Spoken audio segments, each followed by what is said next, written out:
Shalom, shalom, bien-aimés dans le Seigneur. Ici votre frère, le ministre Kevin Moussassa. J'espère que vous allez très bien.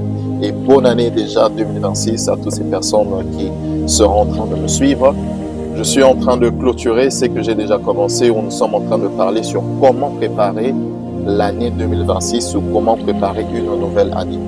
De un, nous avons parlé d'une auto-évaluation.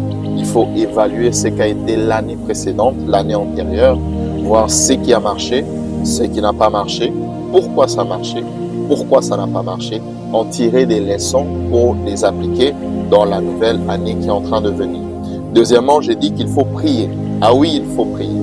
Il faut prier. Parce que le monde spirituel est celui qui gouverne sur le monde physique. Le monde spirituel dicte. En fait, j'aime le définir comme ceci.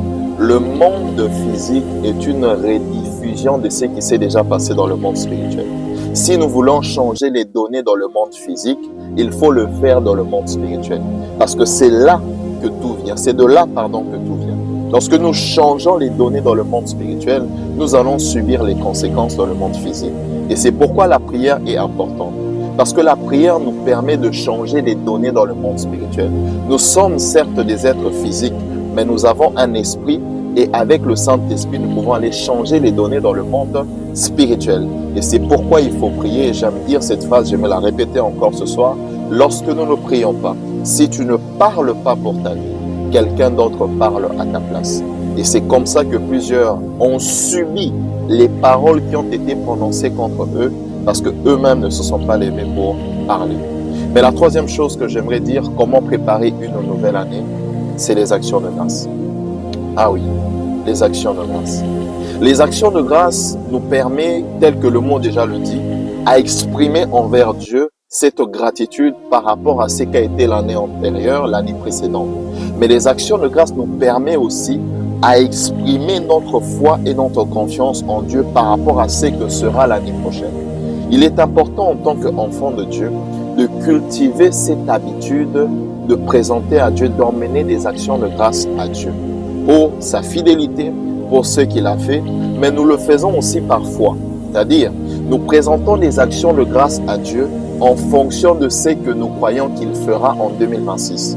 Ou je reformule, nous présentons des actions de grâce à Dieu en fonction de ce qu'il a déjà fait en 2026. C'est-à-dire, nous voulons déjà sceller l'année 2026 et dire à Dieu, avant même que l'année commence, je te présente mon action de grâce parce que je sais que cette année, tu me l'accordes. Je sais que cette année, tu m'as déjà béni. Je sais que cette année, tu m'as donné de l'emploi. Je sais que cette année, tu m'as donné X, tu m'as donné Y. Il faut le faire par gratitude, mais aussi par foi.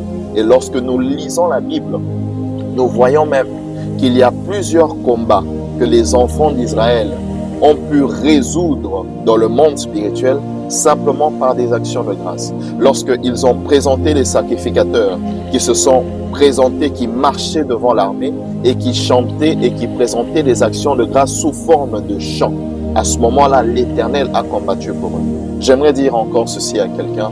Pour tout ce que Dieu a fait en 2025, ne manque pas de lui apporter des actions de grâce. Mais pour tout ce que Dieu fera pour toi en 2026, présente une action de grâce pour dire Seigneur, merci pour ce que tu as déjà fait et je le crois. Voilà pourquoi je présente mon action de grâce d'une manière prophétique. D'une manière prophétique. Que Dieu vous bénisse. J'aimerais clôturer par cette prière. Je prie que l'année 2026 soit une année meilleure pour vous. Je prie que l'année 2026 soit une année différente. Je prie que l'année 2026 soit une année d'exploit. Je prie que l'année 2026 soit une année de restauration. Restauration. Que l'Éternel restaure les années, des choses que les sauterelles ont dévorées. Que l'Éternel restaure les années dévorées par les sauterelles. Si les sauterelles t'ont privé des choses en 2025, je prie que le Seigneur te l'accorde en 2026. Mais il faut être pragmatique, s'auto-évaluer, programmer son année dans la prière et accompagner toutes ces choses avec des actions de grâce. Que Dieu vous bénisse et bonne année 2026.